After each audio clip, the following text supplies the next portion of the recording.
So ஒரு shop owner இருக்காருன்னு வச்சுக்கோங்களேன், ஒரு பில்லிங் நடந்தாலோ இல்லை யாராவது பில்லை டெலீட் பண்ணாலோ இல்லை மாடிஃபிகேஷன் பண்ணாலோ உடனே வந்து அவங்களுக்கு வந்து எஸ்எம்எஸ் போகணும் அப்படின்னு நிறைய பேர் இதுக்கு முன்னாடி நம்மள்கிட்ட கேட்டிருக்கிறாங்க.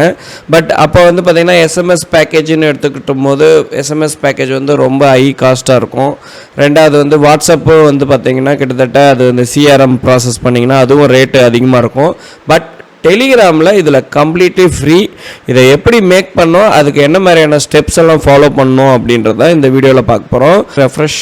ஓகே, இப்போ பாருங்கள், நான் ஒரு ரிசிப்ட் போடுறேன். நியூவில் போய்ட்டு இப்போ நான் வந்து ஜென்ரலாக இப்போ கஸ்டமர் ஒருத்தர் வந்து அட்வான்ஸ் புக் பண்ணுறாருன்னு வச்சுக்கோங்களேன். இப்போ 1500 அது வந்து அட்வான்ஸ் புக் பண்ணுறாரு. புக்கிங்னு போடுறேன். புக்கிங் பண்ணிட்டு சேவ் கொடுத்துட்றேன். இப்போ அந்த சேவ் கொடுத்த உடனே பாருங்கள், immediately quick receipt saved successfully அப்படியே நோட்டிஃபிகேஷன் போய் பார்த்தீங்கன்னா இங்கே பாருங்கள், நம்ம வந்து அங்கே என்ட்ரி பண்ண செகண்ட்ஸ்லேயே உங்களுக்கு வந்து பார்த்திங்கன்னா இங்கே நோட்டிஃபிகேஷன் வந்துடுது. அதாவது என்ன பில் நம்பர், அதாவது ரிசிப்ட் நம்பர் என்ன, யார் பேமெண்ட் பண்ணியிருக்காங்க, அமௌண்ட் என்ன, எந்த யூசர், அதாவது நம்ம ஸ்டாஃப் எல்லாருக்கும் ஒரு யூசர் நேம் கொடுத்துருந்தோன்னா அதில் யார் இந்த வேலையை பார்த்துருக்காங்க, இந்த ரிசிப்ட் யார் என்ட்ரி போட்டிருக்காங்க அப்படின்ற அந்த நோட்டிஃபிகேஷன் இமீடியட்டாக வந்துடும். ஓகேங்களா? அதே மாதிரி இப்போ நீங்கள் டெலீட் பண்ணுறீங்க இப்போ ஃபார் எக்ஸாம்பிள் நான் கிளிக் பண்ணிக்கிறேன். கிளிக் பண்ணிவிட்டு டெலீட் கொடுக்குறேன். இப்போ டெலீட் கொடுத்த உடனே ஜஸ்ட் டெலீட் கொடுத்த உடனே என்ட்ரி டெலீட் ஆகிடுது. இப்போ டெலீட் பண்ணால் கூட டப்புன்னு இமீடியட்டாக உங்களுக்கு வந்து என்ன ஆகும்னா இந்த மாதிரி ஒரு நோட்டிஃபிகேஷன் வரும். ரைட்டுங்க.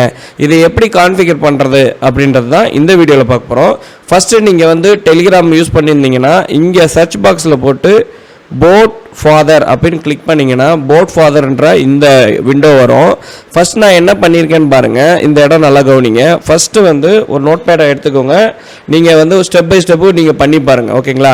இப்போ நான் ஃபஸ்ட்டு என்ன பண்ணேன், சர்ச் பண்ணேன் போட் ஃபாதர் அப்படின்னு சொல்லிட்டு சர்ச் பண்ணேன். ஓகேவா? சர்ச் பண்ணிவிட்டு அதுக்கப்புறம் ஸ்லாஷ் கொடுத்து நியூ போட் அப்படின்னு நான் என்ட்ரு பண்ணோடனே எனக்கு என்ன ஆச்சுன்னா உங்கள் போட்டோட நேம் வந்து க்ரியேட் பண்ணுங்க அப்படின்னு சொன்னிச்சு.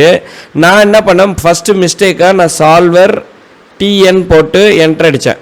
உடனே அது எரர் ஒன்று காமிச்சிது. என்ன சொல்லிச்சுன்னா இது கூட போட்டுன்னு நீங்கள் ஒரு வேர்டு யூஸ் பண்ணணும் அப்படின்னு சொல்லிச்சு. அதனால் நான் என்ன பண்ணேன்னா நல்லா கவனிங்க, சால்வர் டிஎன் போட் அப்படின்னு கொடுத்தேன். சால்வர் டிஎன் போட் அப்படின்னு கொடுத்த உடனே எனக்கு இந்த மாதிரி ஒரு டோக்கன் வந்துச்சு. ஓகேங்களா? இப்போ உங்களுக்கு தெரியும் நினைக்கிறேன். அதை பாருங்கள், யூஸ் த டோக்கன், இந்த ஏபிஐ வந்து வந்துச்சு. நான் என்ன பண்ணேன், இங்கே இருக்கக்கூடிய இந்த நம்பர் இருக்குது பாருங்கள், இதை ஜஸ்ட்டு காப்பி பண்ணிட்டேன். காப்பி பண்ணி நம்மளோட சாஃப்ட்வேரில், இதான் நம்ம சாஃப்ட்வேரோட விண்டோ, இதில் செட்டிங்ஸ் போயிட்டேன், ஜென்ரல் போயிட்டேன். ஜென்ரலில் இந்த இடத்துல கவனிச்சிங்கன்னா தெரியும், ஸ்டாக்குன்ற இடத்துல இந்த இடத்துல நான் என்ன பண்ணேன்னா அந்த ஐடியை பேஸ்ட் பண்ணிவிட்டு நான் என்ன பண்ணேன், செக் ஃபார் சேட் ஐடி அப்படின்றத கிளிக் பண்ணேன். அது எனக்கு ஒரு எரர் மெசேஜ் சொன்னிச்சு. என்ன சொன்னிச்சு அப்படின்னா நீங்கள் எந்த மெசேஜும் ட்ரான்ஸ்லேட் பண்ணவே இல்லை அப்படின்னு சொன்னிச்சு. நான் உடனே என்ன பண்ணேன், ஸ்டார்ட் அப்படின்ட்டு ஒரு இது கொடுத்தேன். அது எப்படி கொடுத்தேன்னா இப்போ பாருங்கள், இப்போ இந்த ஸ்க்ரீன் வந்துச்சா, நான் என்ன பண்ணேன், இதோ இருக்கு பாருங்கள், இதுதான் நம்மளுடைய ஐடி, அதாவது நம்மளுக்கு நோட்டிஃபிகேஷன் வரக்கூடிய ஐடி.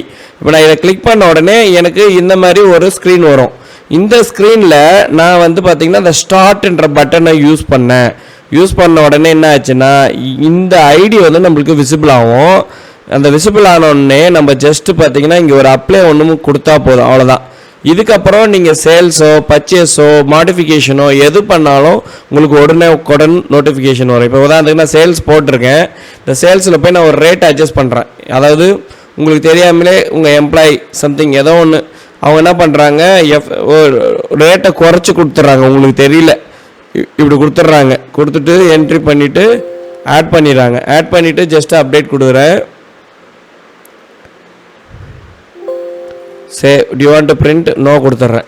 இப்போ போய் நோட்டிஃபிகேஷன் பார்க்கும்போது பாருங்கள், மாடிஃபை, அதாவது அவங்க மாடிஃபை பண்ணியிருக்கோம், அதனுடைய வேல்யூ என்ன, அமௌண்ட் என்னன்றது உங்களுக்கு இங்கே வந்துடும். ஸோ நீங்கள் வீட்டில் இருந்துட்டு கூட ஃபோன் பண்ணி கேட்கலாம், சார் ஏன் மாடிஃபிகேஷன் பண்ணீங்க, ஏன் ப்ரைஸ் சேஞ்ச் பண்ணீங்க, என்ன ரீசன் அப்படின்னு சொல்லிட்டு அந்த விஷயங்களை கேட்க முடியும். ஸோ இது உடனுக்குடனே இந்த மாதிரி நோட்டிஃபிகேஷன்ஸ் எல்லாமே வரும். ஓகே, இந்த சாஃப்ட்வேரை பர்ச்சேஸ் பண்ணணும், இதை கான்ஃபிகர் பண்ணி தரணும் அப்படின்னு சொன்னீங்கன்னா, நம்ம சாஃப்ட்வேர் டெமோ பார்க்கணும் அப்படின்னு முடிவு பண்ணிட்டீங்கன்னா நீங்கள் என்ன பண்ணணும் அப்படின்னா என்னுடைய வெப்சைட் jdgo.in வெப்சைட்டுக்கு போயிட்டு நீங்கள் புக் நவ் பண்ணணும். உங்களுக்கு சாஃப்ட்வேர் நீடட் இருக்குது அப்படின்னா நீங்கள் கான்டாக்டர்ஸில் போயிட்டு உங்களுடைய name, company name, phone number, email ID, subject கொடுத்துட்டு இங்கே சென்ட் மெசேஜஸ் கொடுத்தீங்கன்னா எனக்கு ஆட்டோமேட்டிக்காக நோட்டிஃபிகேஷன் வந்துடும். நான் அதை வச்சு உங்களுக்கு டெமோ இன்ஸ்டாலேஷன் பண்ணி உங்களுக்கு இதை கான்ஃபிகர் முதல் கொண்டு நாங்களே பண்ணி கொடுத்துருவோம். ஸோ நீங்கள் வந்து இதில் எதுவும் ஸ்ட்ரகிள் ஆக வேணாம். பட் இதுதான் ஸ்டெப்பு. இப்போ நீங்கள் பார்த்தா இதுதான் ஸ்டெப்பு. ஃபஸ்ட்டு நான் போர்ட் ஃபாதர் சர்ச் பண்ணேன், நியூ போர்டுன்னு கொடுத்தேன். அது வந்து இந்தமாரி ஒரு நேமை சூஸ் பண்ணிட்டேன். அதுக்கப்புறம் அந்த இதில் வந்து ஸ்டார்ட் அப்படின்னு ஒரு பட்டனை கிளிக் பண்ண உடனே எனக்கு ஆட்டோமேட்டிக்காக கான்ஃபிகர் ஆகிடுச்சு. சேட் ஐடி வந்துடுச்சு. இதை வச்சு தான் நான் கான்ஃபிகர் பண்ணியிருக்கேன். Thank you for watching. Please support and subscribe my channel.